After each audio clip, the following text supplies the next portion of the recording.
अस्सलाम वालेकुम। आज हम डिस्कस करेंगे इंटीग्रल टेस्ट। तो इंटीग्रल टेस्ट भी पॉजिटिव टर्म सीरीज के ऊपर अप्लाई किया जा सकता है। तो ये बात ध्यान में रखिएगा कि अगर आपके पास कोई पॉजिटिव टर्म सीरीज है तो उसके ऊपर आप इंटीग्रल टेस्ट कैसे अप्लाई कर सकते हैं कि फर्स्ट ऑफ ऑल हमें इस सीरीज के कॉरेस्पॉन्डिंग एक फंक्शन एज्यूम करना पड़ेगा और वो फंक्शन क्या होना चाहिए, आपके पास नॉन इंक्रीजिंग फंक्शन होना चाहिए ऑन दिस इंटरवल 1 से इंफिनिटी तक। ये जो सीरीज की आपके पास लिमिट्स है ना, इनसे आपने जो इंटरवल बनेगा उसके ऊपर क्या होना चाहिए, ये नॉन इंक्रीजिंग होना चाहिए। और सेकेंडली इसका इंटीग्रल आप फाइंड करें, फंक्शन को आप इंटीग्रेट करें। अगर इसका इंटीग्रल कन्वर्ज करेगा तो जो कॉरेस्पॉन्डिंग सीरीज होगी वो भी कन्वर्ज करेगी, और अगर इंटीग्रल डाइवर्ज करेगा तो जो कॉरेस्पॉन्डिंग सीरीज होगी वो भी क्या करेगी, डाइवर्ज करेगी। तो ये आपने ज़हन में रखना है। अच्छा, सीरीज को हमने फंक्शन के तौर पे क्यों एक्सप्रेस किया, एक बात याद रखिएगा, series is the sum of the terms of sequence. Series में जो टर्म्स होती हैं वो सीक्वेंस की टर्म्स होती हैं, और सीक्वेंस की आपको पता है डोमेन जो होती है वो सेट ऑफ नेचुरल नंबर होती है। मैं बात करता हूं ए एन, जब हम लिखते हैं ना तो ए एन जनरल टर्म है, nth टर्म है किसी सीक्वेंस की, तो इसमें ये जो n होता है it would be a natural number. ठीक होगी बात। अगर इसी के कॉरेस्पॉन्डिंग जब हम f ऑफ x कह देंगे इसको, ठीक है, इसको मैं ax कह देता हूं, तो अब ये x के ऊपर जब आप कंडीशन लगाएंगे x belongs to R set of all real numbers, तो then it would become a function और like behave like a function. तो इन दोनों में जो फर्क होता है सीरीज की टर्म्स में और फंक्शन की टर्म्स में, जो फर्क होता है वो सिर्फ और सिर्फ डोमेन का होता है कि ये जो आपके पास सीरीज की टर्म्स की डोमेन होती है वो नेचुरल नंबर होती है, और फंक्शन की जो आपके पास डोमेन होती है वो आपके पास सेट ऑफ रियल नंबर्स हो सकती है। तो इसलिए आपने क्या करना है, पहले इस सीरीज की टर्म्स को फंक्शन का नाम देना है। जब फंक्शन का नाम देंगे तो नेचुरल नंबर से हम आजाद हो जाएंगे, क्योंकि सेट ऑफ नेचुरल नंबर को लेकर हम इंटीग्रेट नहीं कर सकते। Integration is the continuous operator.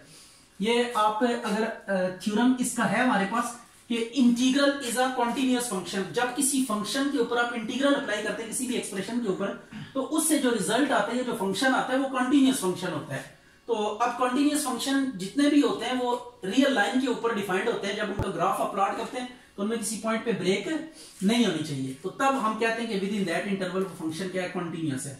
तो सबसे पहले हम इसके कॉरेस्पॉन्डिंग एक फंक्शन लेट करेंगे। Let F of X is equal to X square e की माइनस एक्स क्यूब। ठीक हो गया। बी कॉन्टिन्यूअस ऑन 1 से इंफिनिटी। ये अब आपके पास एक कॉन्टिन्यूअस फंक्शन है क्योंकि ये पॉलिनोमियल फंक्शन है और ये एक्सपोनेंशियल फंक्शन है। पॉलिनोमियल फंक्शन भी कॉन्टिन्यूअस होता है और एक्सपोनेंशियल फंक्शन भी कॉन्टिन्यूअस होता है। तो इनको मल्टीप्लाई करके जो रिजल्ट आएगा वो भी क्या होगा, कॉन्टिन्यूअस होगा। अब हम इसका डेरिवेटिव लेते हैं, एफ डैश ऑफ एक्स।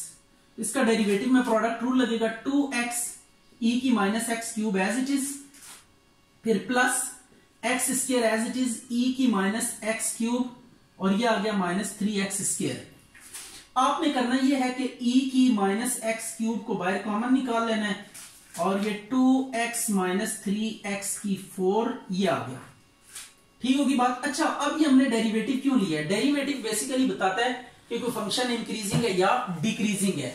आप डेरिवेटिव की मदद से स्ट्रेट अवे प्रूव कर सकते हैं, चेक कर सकते हैं कि कोई फंक्शन इंक्रीजिंग है या डिक्रीजिंग है। अगर आप डेरिवेटिव लें किसी इंटरवल पे, अगर किसी फंक्शन का डेरिवेटिव नेगेटिव हो तो वो फंक्शन डिक्रीजिंग होता है, और अगर किसी इंटरवल में किसी फंक्शन का डेरिवेटिव पॉजिटिव हो तो वो फंक्शन क्या होता है, आपके पास पॉजिटिव केस में इंक्रीजिंग और नेगेटिव केस में डिक्रीजिंग।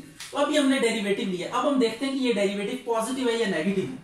तो इसके लिए एक्सपोनेंशियल फंक्शन हमेशा पॉजिटिव होता है, ये बात याद। ये देखिए ये फंक्शन, तो ये हमेशा क्वांटिटी क्या होगी, पॉजिटिव होगी। इसमें आप जो मर्जी वैल्यू पुट करके देख लें आपके पास पॉजिटिव रिजल्ट ही आएगा। अब आपने क्या करना है, ये आपके पास इंटरवल होगा 1 से इंफिनिटी तक। ये इंटरवल यहां से लिया 1 से इंफिनिटी तक। अब 1 पुट करके देखें, इसमें 1 पहले पुट करें, 2 1 2, 3 1 3, 2 माइनस 3 माइनस 1 आ जाएगा, तो ये नेगेटिव आ जाएगा। इसी तरह अगली कोई भी वैल्यू 2 पुट करें, 3 पुट करें, 4 पुट करें, जो भी वैल्यू पुट करेंगे तो ये वाली क्वांटिटी आपके पास क्या आएगी, नेगेटिव आएगी।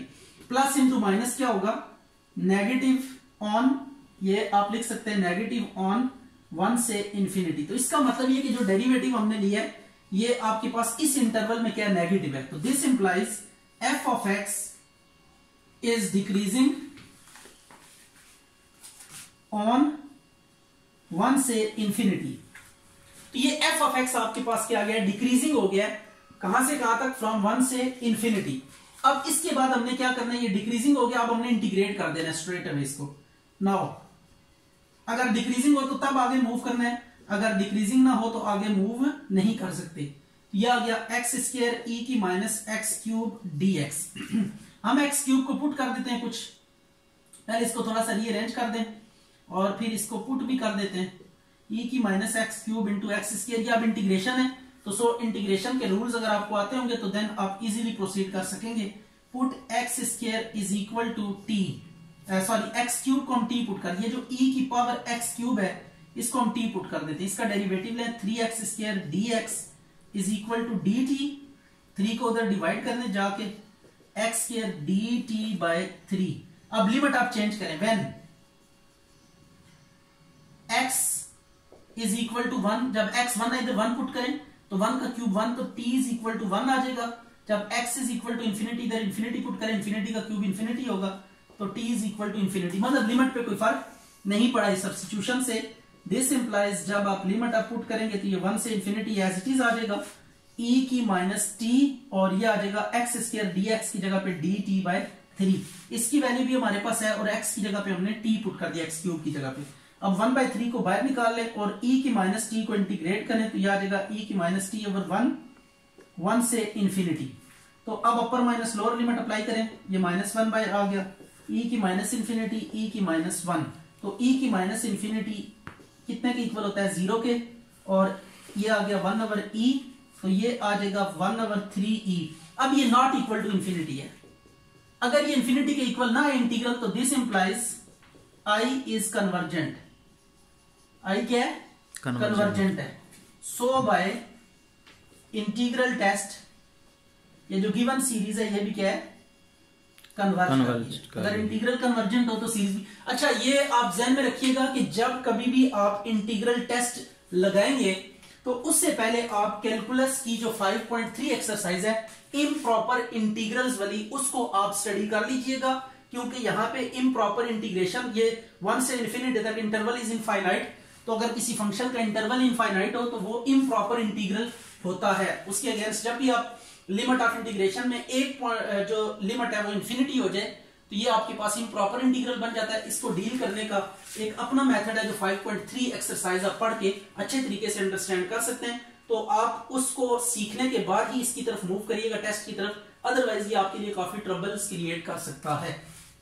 तो जब आप इंटीग्रल टेस्ट लगाना चाहेंगे तो you must have to know about 5.3 exercise, उसकी आपको अच्छी प्रैक्टिस होनी चाहिए, अच्छा कॉन्सेप्ट होना चाहिए, देन आप ये क्वेश्चन इजीली कर सकते हैं। अदरवाइज आप मिस्टेक करेंगे और इंटीग्रल टेस्ट सीख लेने के बावजूद भी आपसे मिस्टेक हो जाएगी। तो मैंने आपको बताया, देखें कन्वर्जेंस डाइवर्जेंस में हमारे साथ कई चीजें और साथ मूव कर रही होती हैं। तो convergence divergence is not an isolated concept. जब भी हम कन्वर्जेंस डाइवर्जेंस को पढ़ते हैं तो हमें लिमिट, इंटीग्रेशन और बेसिक जो कुछ टूल्स हैं कैलकुलेशन के, वो सारे के सारे आने चाहिए, तभी हम इन टेस्ट्स को अच्छे तरीके से अप्लाई कर सकते हैं। तो इसलिए ये बेसिकली कैलकुलस का ही एक कॉन्सेप्ट है, कन्वर्जेंस डाइवर्जेंस वाला।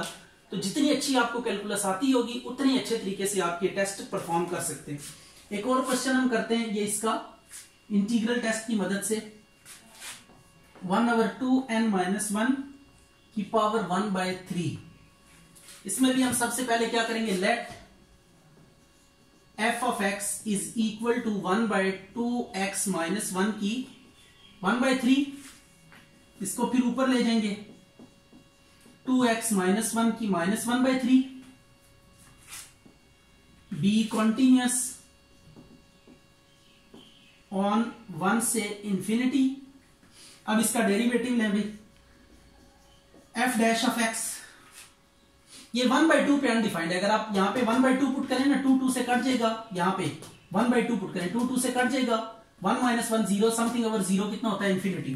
तो ये सिर्फ 1/2 1 से पहले आता है, तो सर ये कह सकते हैं कि ये 1 से इंफिनिटी तक ये फंक्शन क्या होगा, कॉन्टिन्यूअस होगा। अब इसका डेरिवेटिव लेते हैं, 1/3 2x-1 की -1/3 -1, और ये 2 आ गया, तो -2/3 2x माइनस 1 की -4/3 और इसको हम लिखेंगे -2/3 और 2x माइनस 1 की 4/3। अब ये नेगेटिव आ गया डेरिवेटिव, तो नेगेटिव आ गया तो दिस इंप्लाइज क्या होगा, फिर मैंने आपको बताया कि अगर किसी इंटरवल पे फंक्शन का डेरिवेटिव नेगेटिव आ जाए तो वो फंक्शन क्या होता है, डिक्रीजिंग होता है। f of x is decreasing on 1 से इंफिनिटी। अच्छा भाई, अब हम क्या करेंगे, इसको इंटीग्रेट करेंगे और देखेंगे इसका इंटीग्रल क्या आता है। i इज इक्वल टू 1 से इंफिनिटी 1/2x माइनस 1 की 1/3 dx, इज इट। अच्छा, ये इंफिनिटी या लिमिट, तो ये इम्प्रॉपर इंटीग्रल का मैं पहला एक रूल आपको सिखा देता हूं। यहां पे आप क्या करेंगे, z अप्रोचेस टू इंफिनिटी 1 से z, क्योंकि इंटीग्रेशन ये बेसिकली सम की जनरलाइजेशन है, तो इंटीग्रेशन चूंकि सम की जनरलाइजेशन, सम हमेशा फाइनाइट वैल्यूज का लिया जा सकता है, तो 1 से जब हम कहेंगे z, तो z is a real number. तो अब z approaches to infinity mean infinity से पहला जो आखिरी रियल नंबर होगा उस तक हम इसको डिफाइन कर रहे हैं, इंटीग्रेट कर रहे हैं। तो अब ये इंटीग्रेशन पॉसिबल हो सकती है। इसका ना अंदर वाले का डेरिवेटिव कंप्लीट करेंगे। 2 इंटू एक्स का डेरिवेटिव 1 होता है और 1 का 0, तो 2 से मल्टीप्लाई डिवाइड कर दें, इंटीग्रल कंप्लीट हो जाएगा, फिर पावर एडिंग रूल लगा देंगे। ये पावर को नीचे से ऊपर शिफ्ट कर दिया था हमने और 2 से मल्टीप्लाई डिवाइड कर दिया है। अब ये डेरिवेटिव आगे मौजूद है, पावर एडिंग रूल लगा दें।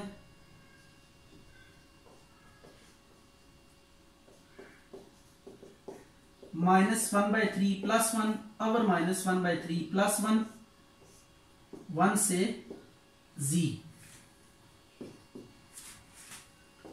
अब इसको थोड़ा सिंप्लीफाई कर लेते हैं और देखते हैं क्या रिजल्ट आता है हमारे पास। अब ये इसको पहले थोड़ा सिंप्लीफाई कर लें। 2x माइनस 1 की 2/3 और 2/3 1 से z, और ये 2 2 4 हो जाएगा, 3/4 limit z approaches to infinity, integration की upper minus lower limit 2z minus 1 की 2/3 माइनस 2 इंटू 1 माइनस 1 की 2/3, ये अपर माइनस लोअर लिमिट। और जब ये इंफिनिटी पुट करेंगे ना, तो इंफिनिटी माइनस या प्लस जो भी फाइनाइट रियल नंबर होता है ये इंफिनिटी आता है, तो ये आपके पास इंफिनिटी आ जाएगा। तो इंफिनिटी, अब ये इंटीग्रल क्या आ गया, इंफिनिटी आ गया, तो दिस इंप्लाइज i डाइवर्जेस। और अगर इंटीग्रल डाइवर्ज कर दे तो सो बाय इंटीग्रल टेस्ट 1 से इंफिनिटी एन आल्सो डाइवर्जेस। तो ये जो गिवन आपके पास सीरीज है, ये भी क्या हो गया, डाइवर्ज कर गई है।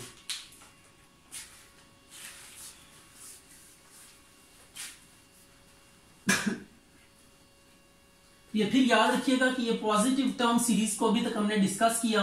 रूट टेस्ट लास्ट क्लासेस में, रेशियो टेस्ट, रूट टेस्ट, और उसके बाद हमने लिमिट कंपैरिजन टेस्ट पढ़ा।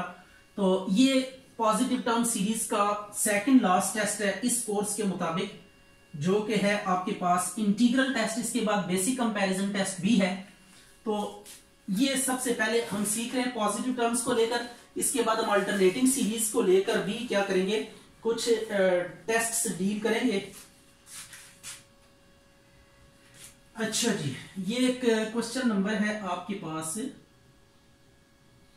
28, 1 से infinity n+1 ln of n+1 का होल स्क्वायर। देखिए इसमें लॉग का ना डेरिवेटिव हमें नजर आ रहा है 1/n+1, सो हम यहां पे भी इंटीग्रल टेस्ट अप्लाई करते हैं। तो इंटीग्रल टेस्ट आपने अप्लाई करने के लिए बात ध्यान में रखनी है, n+1 ln ऑफ n+1 का whole square be continuous on 1 से इंफिनिटी। अब इसका डेरिवेटिव लें।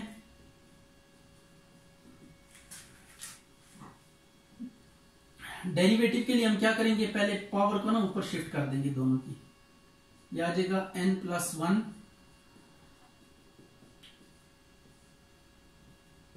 Whole power -1। इस पूरी एक्सप्रेशन को ऊपर ले लें, पावर रूल अप्लाई करें इसके ऊपर, -1 शुरू में आ जाएगा,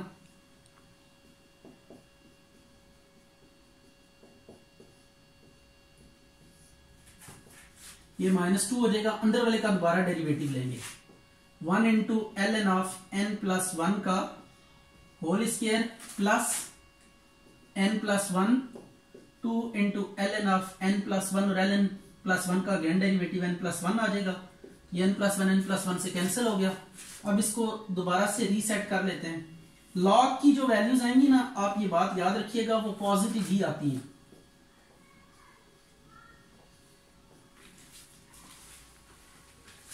प्रोवाइडेड दैट कि उसकी पावर जो है ना वो किसी नंबर की नेगेटिव, यानी पॉइंट में वैल्यूज नहीं होनी चाहिए 0 पॉइंट समथिंग, वो नेगेटिव आ सकती हैं। अगर पॉइंट में नहीं है वैल्यूज तो फिर आपके पास लॉग की वैल्यू पॉजिटिव ही रहेगी। ये देखें, अब ये आपके पास लॉग है और ये कहां से हम चेक कर रहे हैं, 1 से इंफिनिटी तक। 1 से इंफिनिटी तक जो वैल्यूज है वो 0 पॉइंट में नहीं आती, 1 पॉइंट 2 पॉइंट इस तरह की। इस तरह की जो वैल्यूज होती हैं लॉग को लेकर वो हमेशा क्या आती हैं, पॉजिटिव ही आती हैं। अगर हाँ 0.001 हो उसको आप चेक करें तो वो नेगेटिव हो सकता है, क्योंकि उसकी जो एक्सपोनेंशियल फॉर्म में जब आप कन्वर्ट करेंगे तो वो नेगेटिव आ जाएगा, और लॉग में जब पावर शुरू में आती है तो वो फिर नेगेटिव कर देगा उसको। तो ये अब आपके पास ये पॉजिटिव है, ये पॉजिटिव है, ये पॉजिटिव है, तो ये सारी चीजें आपके पास क्या है, पॉजिटिव है। तो ये अगर पॉजिटिव है तो इट्स मीन कि ये नेगेटिव है, एक नेगेटिव है बाकी सब पॉजिटिव है। तो इसका आंसर क्या आ जाएगा, नेगेटिव ऑन 1 से इंफिनिटी। तो क्या लिखेंगे, this implies f of x is decreasing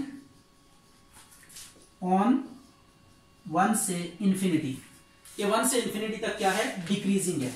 अब हम इसको इंटीग्रेट करते हैं। डिक्रीजिंग तो डेरिवेटिव से पता लग गया, अब हम जस्ट इंटीग्रेशन अप्लाई करेंगे इस फंक्शन के ऊपर। ये हमने मिस्टेक की, यहाँ पे n की जगह पे ना x आपने रखना है, ये मिस्टेकनली n हमने रख लिया था, इसको आप x कर लीजिएगा।